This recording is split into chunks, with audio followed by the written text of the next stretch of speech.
yen tak kandhani kowe malah kok madoni, yen tak tuturi kowe malah mangan ati.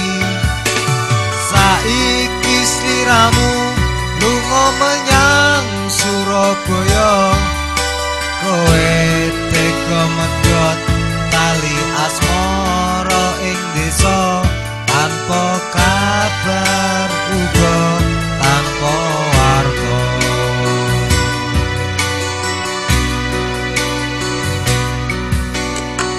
Yen tak kandhani kowe malah kok madoni, yen tak tuturi kowe malah mangan ati.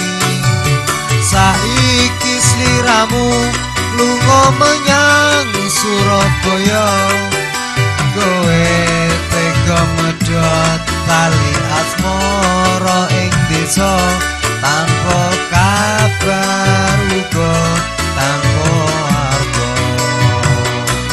Tak belani aku lunga nusul kowe menyang kutha, nanging sliramu tega palakrama.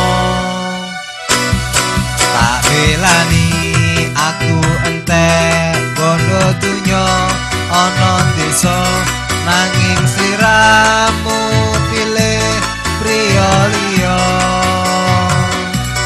Tak ikhlaske tak lilake lungamu.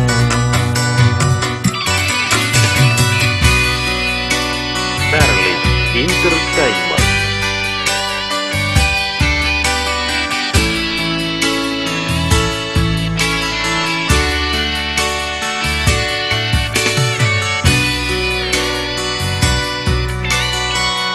Asameda Elektro.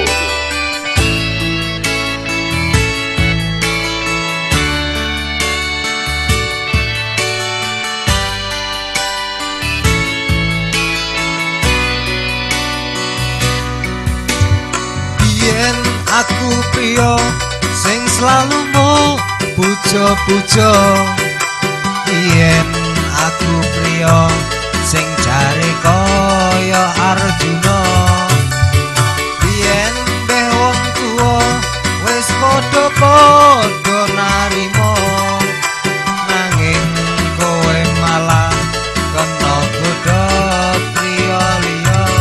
Tak dongake muga-muga bisa mulya.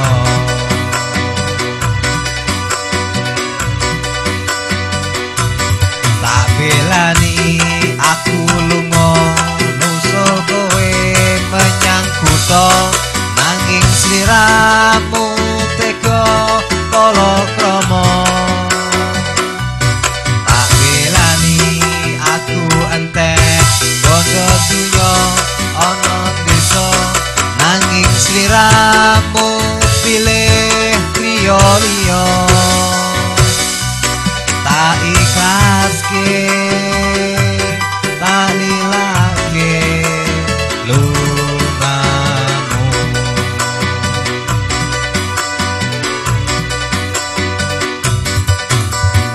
Yen aku priya sing selalu mau puja-puja, yen aku priya sing jare kaya Arjuna,